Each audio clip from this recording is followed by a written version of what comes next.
Así es como se han visto las plazas y calles romanas durante 2 meses mientras Italia, con una de las tasas de mortalidad más altas del mundo debido al COVID-19, padecía la cuarentena más duradera y estricta de Europa.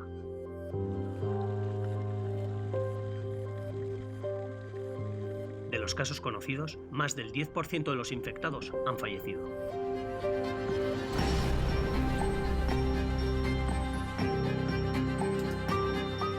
El confinamiento redujo drásticamente el número de nuevas infecciones en todo el territorio, aliviando la presión que el sistema sanitario tuvo que soportar, pero puso a dura prueba la economía del país.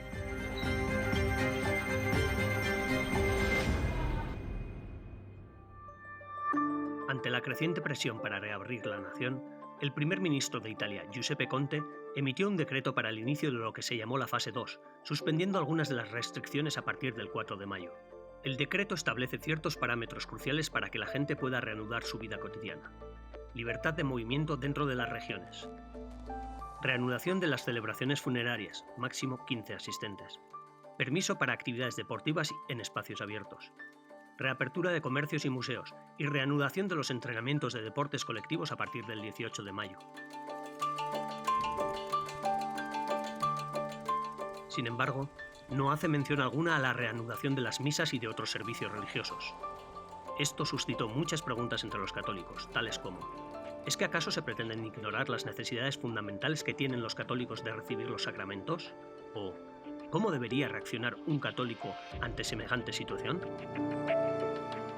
Más adelante en el programa abordaremos estas cuestiones con el sacerdote de EWTN, Mitch Pacwa. Antes, echaremos un vistazo a la agenda del Papa durante la segunda fase del particular y propio confinamiento del Vaticano, y descubriremos en qué medida las restricciones globales han cambiado las futuras actividades de la Iglesia Universal.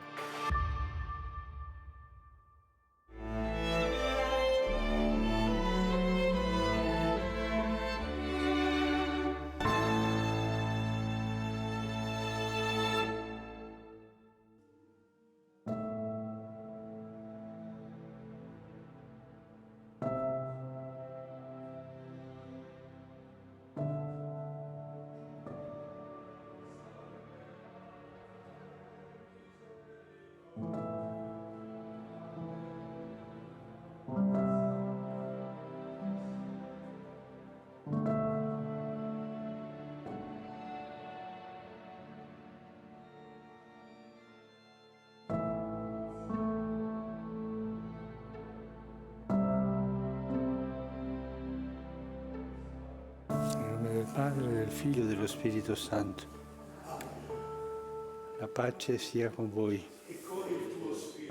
El Papa Francisco prosigue con su agenda desde el comienzo del confinamiento en el Vaticano.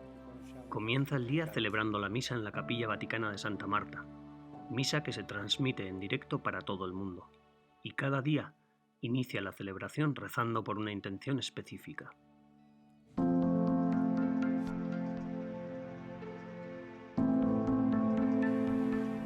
Preghiamo oggi per i defunti che hanno morto per la pandemia.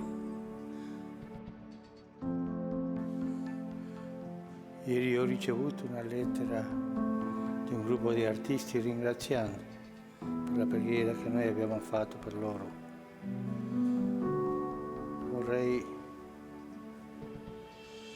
chiedere al Signore li benedica perché gli artisti ti fanno capire cosa è la bellezza e senza il bello il Vangelo non si può capire. Preghiamo un'altra volta per gli artisti. Oggi si celebra la giornata mondiale della Croce Rossa e la Mezzaluna Rossa. Preghiamo per le persone che lavorano in queste benemerite istituzioni, che il Signore benedica il loro lavoro che fa tanto bene. Antes del confinamiento, estas misas matutinas estaban restringidas a un número limitado de personas que contaban con una invitación especial. E la mano del Signore era con loro. Ahora, cualquiera con acceso a Internet puede rezar al mismo tiempo que el Papa nada más comenzar el día. Además, por primera vez, podemos escuchar las homilías matutinas del Papa en su totalidad. Un'altra cosa che impedisce di andare avanti nella conoscenza di Gesù, nell'appartenenza di Gesù, è la rigidità di cuore.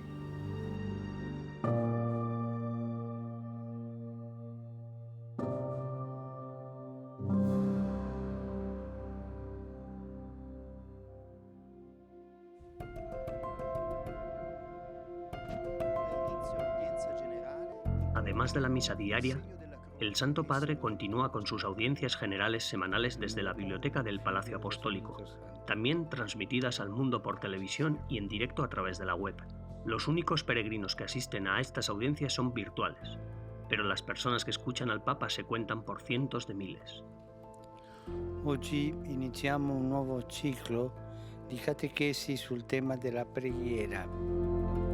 El Papa Francisco, a principios del mes de mayo, comenzó una serie de catequesis para enseñar acerca de la oración. La preghiera è il respiro della fede e la sua espressione più propria, come un grido che esce dal cuore di chi crede e si affida a Dio. Aiutorium nostro in nomine Domini.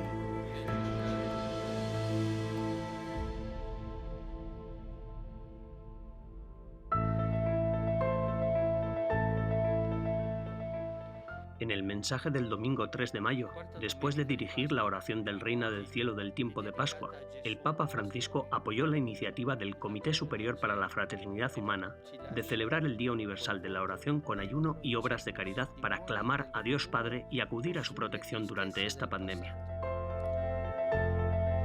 E poiché la preghiera è un valore universale, ho accolto la proposta dell'Alto Comitato per la Fratellanza Umana affinché il prossimo 14 maggio i credenti di tutte le religioni si uniscano spiritualmente in una giornata di preghiera, digiuno e opere di carità per implorare Dio di aiutare l'umanità a superare la pandemia del coronavirus. Ricordatevi, 14 maggio, tutti i credenti insieme, credenti di diverse tradizioni, per pregare, digiunare e fare opere di carità.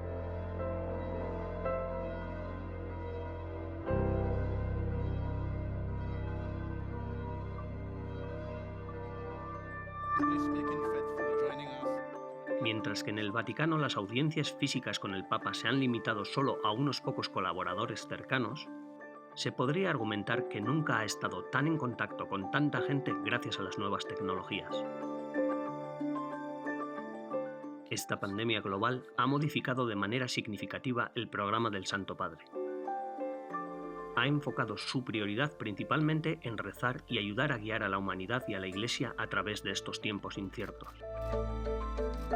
Además de la cancelación de sus reuniones habituales con los jefes de Estado y la participación en grandes audiencias y conferencias, los viajes apostólicos, obviamente, también han sido pospuestos.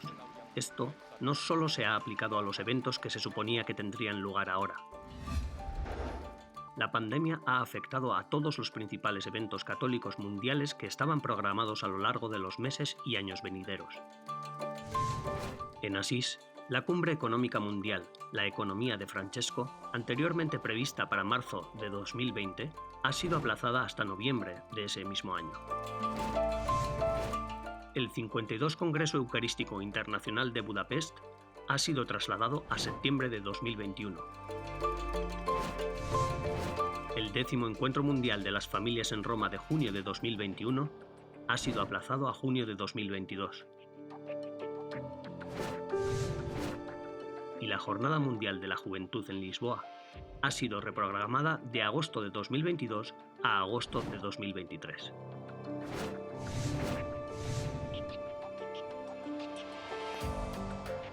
Nadie sabe cuánto tiempo continuará el aislamiento.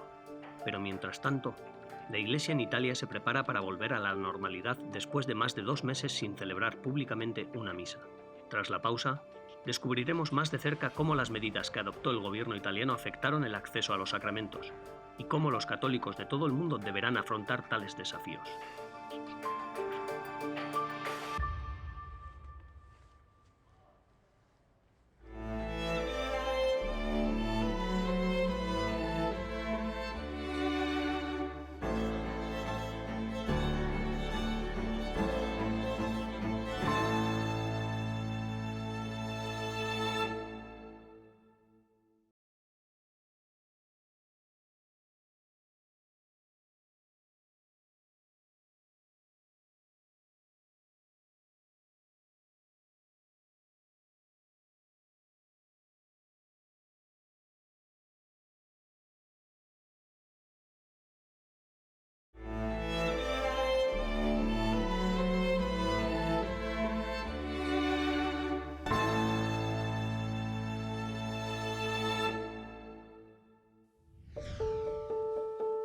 El decreto del gobierno italiano, firmado por el primer ministro Giuseppe Conte el 27 de abril, inició la fase 2 de las medidas de contención contra el coronavirus.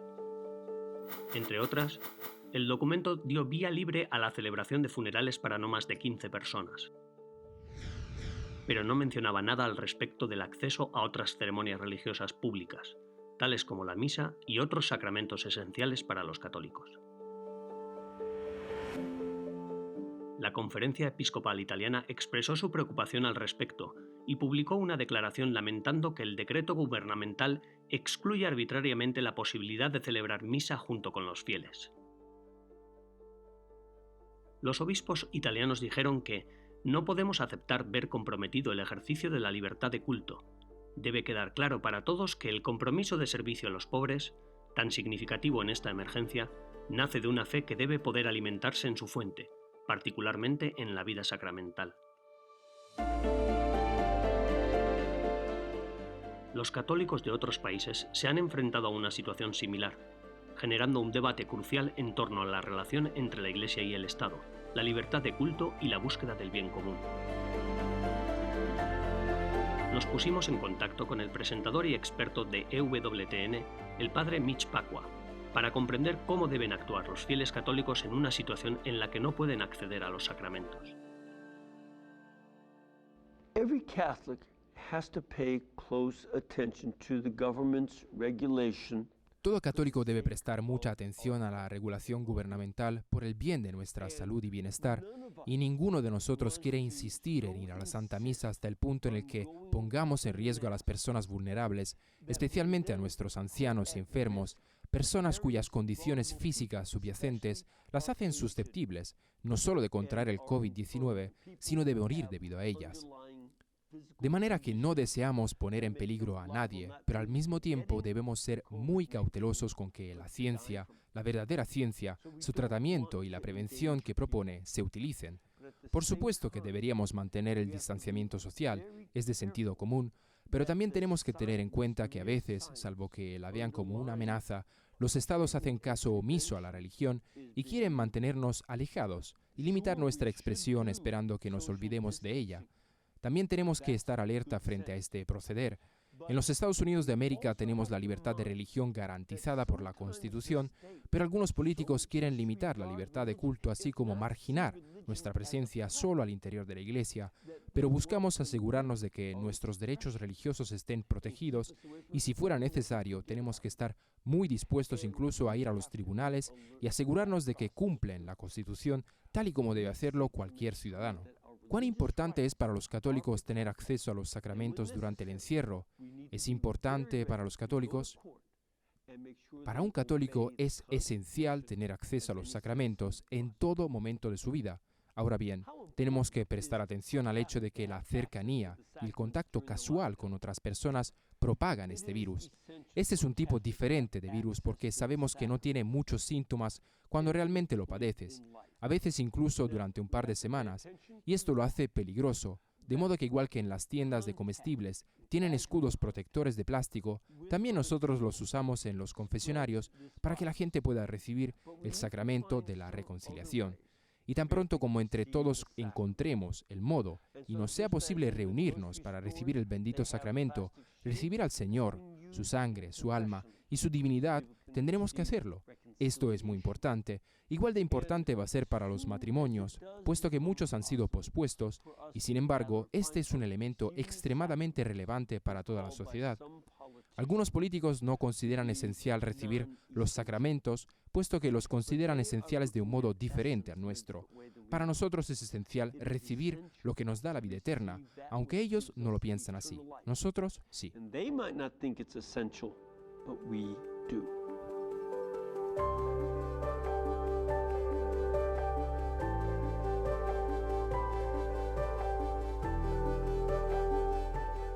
Desde el inicio del confinamiento, las iglesias en Roma y en toda Italia han permanecido abiertas para la adoración y la oración personal durante este periodo.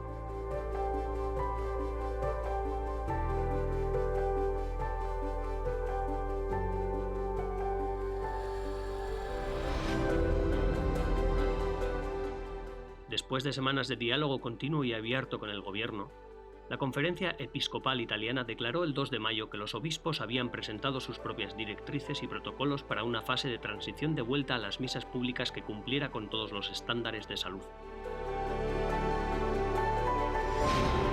Y finalmente, el 7 de mayo, el gobierno italiano y la Conferencia Episcopal Italiana llegaron a un acuerdo, estableciendo normas conjuntas para poder reiniciar las misas públicas a partir del 18 de ese mismo mes, providencialmente, 100 años después del nacimiento del Papa San Juan Pablo II.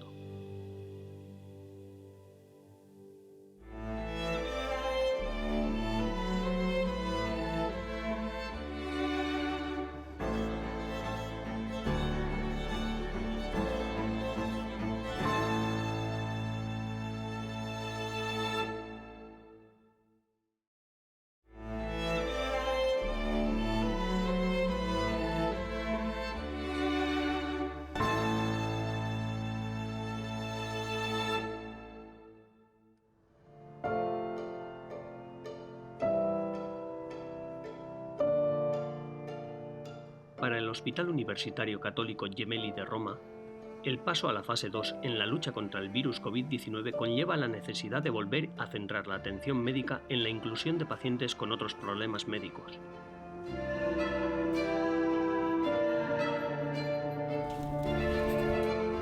Al principio del confinamiento de Roma, el hospital estableció un ala independiente llamada Hospital Columbus COVID-2, con el fin de atender exclusivamente a los pacientes afectados por el COVID-19. Noi pensiamo assolutamente di mantenere la struttura della... Estamos absolutamente decididos a mantener el edificio Columbus, que cuenta con 59 camas de cuidados intensivos y 84 habitaciones para pacientes ordinarios.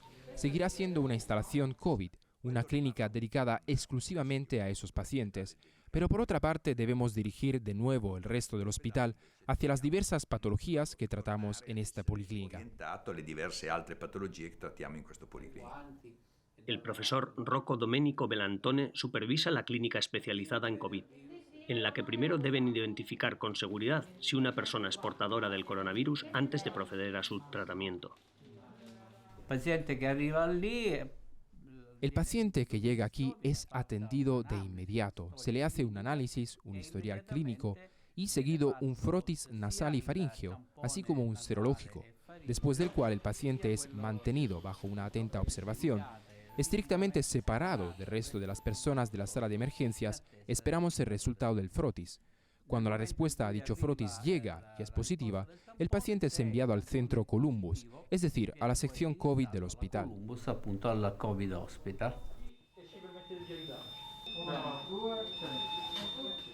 En el sistema de salud italiano, los pacientes de COVID son tratados de forma absolutamente gratuita. Nuestro sistema de salud cubre todos los gastos. Además de la asistencia sanitaria gratuita que proporciona el hospital, también se da asistencia espiritual. El obispo Claudio Giulio Dori está a cargo de la capellanía de la Universidad Católica del Sagrado Corazón y el Hospital Gemelli. El obispo dice que el apostolado se centra en dos áreas: los pacientes y el personal médico. Pero también en los hospitales la vida sacramental se ha reducido significativamente en estos tiempos extraordinarios. En determinados casos se ha solicitado la unción de enfermos, pero siempre se requiere la autorización de los profesionales de la salud que garantizan que se pueda llevar a cabo con seguridad. Otro aspecto muy importante es el acompañamiento a los difuntos. Desgraciadamente también hemos tenido algunos decesos. He de decir que no muchos dentro de esta estructura nuestra, pues habiendo pasado más de 700 pacientes, un número muy elevado, hay algunas decenas de muertos y también para estos ha surgido un problema, debido a que los bautizos para los católicos son un momento importante. Según las normas que también fueron dictadas por la Conferencia Episcopal Italiana, se imparte una bendición cuando el ataúd es transportado, ya sea al cementerio o al crematorio. En cualquier caso, los capellanes siempre están cerca, expresando de este modo tanto el sentimiento religioso del difunto como el de la familia.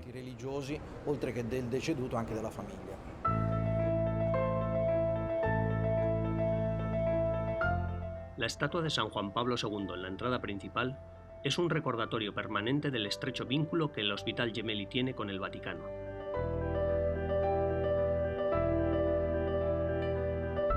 En 1981, este hospital ayudó al Papa San Juan Pablo II a recuperarse después de su intento de asesinato, y aquí continuó siendo tratado el resto de su vida y durante su última enfermedad.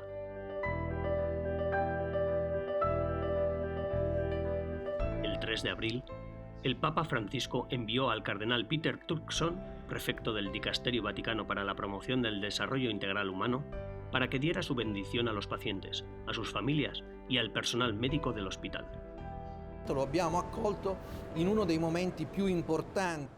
Le dimos la bienvenida en uno de los momentos más importantes de la organización de toda esta actividad contra el coronavirus. Cada día a las 2:30 de la tarde, la unidad de crisis, que cuenta con alrededor de 100 doctores del personal de infraestructura, se reúne para tomar las decisiones más importantes. Tras la reunión, el cardenal habló con todos los responsables que gestionan la actividad en contra del COVID-19 y en nombre del Santo Padre transmitió un mensaje de aliento, de apoyo a la actividad sanitaria y también de servicio espiritual. El cardenal Krajewski, limosnero de su santidad, nos proporcionó diversos materiales. También recibimos muchos donativos, muchos de ellos italianos, pero otros muchos extranjeros, incluso de China. Sin duda han sido momentos de gran solidaridad, de mucho compartir, tanto desde entidades y personas relacionadas con la Iglesia, como también desde otras realidades. La Conferencia Episcopal Italiana destinó 2 millones de euros a las actividades del Policlínico Gemelli. Muchos signos de cercanía, apoyo y solidaridad.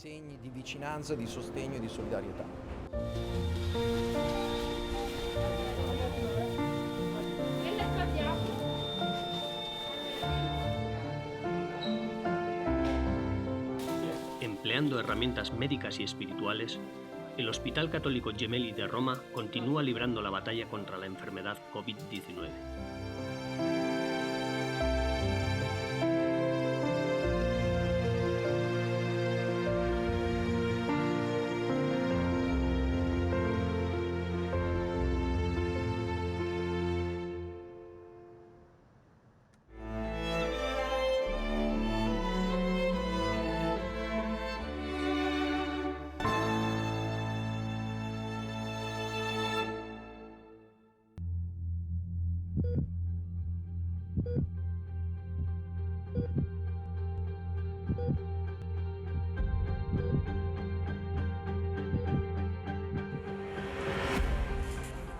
El virus COVID-19 no ha frenado al Hospital Pediátrico Bambino Gesù del Vaticano ni su compromiso por proteger y preservar la vida humana.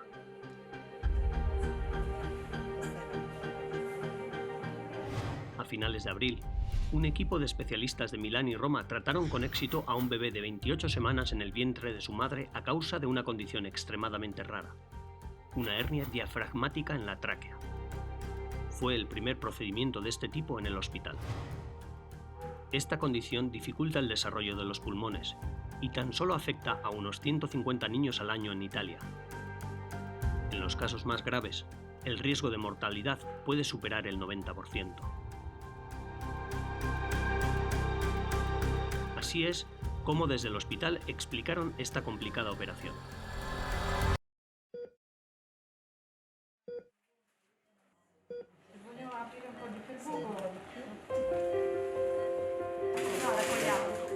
El procedimiento ha durado unos 45 minutos. La madre estaba con anestesia local y el feto fue sedado a través de su muslo.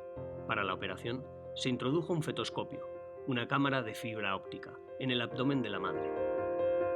Pasando después por la boca del feto, colocamos un pequeño globo en la tráquea y lo inflamos, convirtiéndolo en una especie de tapa que bloqueaba la salida del líquido que normalmente producen los pulmones. La acumulación de líquido en el interior de estos pulmones atípicamente pequeños, como en los casos de hernias diafragmáticas, ayuda a su expansión y favorece el desarrollo. Alrededor de un mes antes del nacimiento, retiraremos el globo haciendo uso del mismo procedimiento con el fin de que la tráquea comience a funcionar y así permitir que en el posparto, el recién nacido, respire con normalidad. La madre y el niño están ahora bajo la supervisión de los médicos. 10 días después de la conclusión del procedimiento, los análisis de ultrasonido han revelado un notable aumento en el volumen de los pulmones del feto, incrementando significativamente las posibilidades de supervivencia del bebé.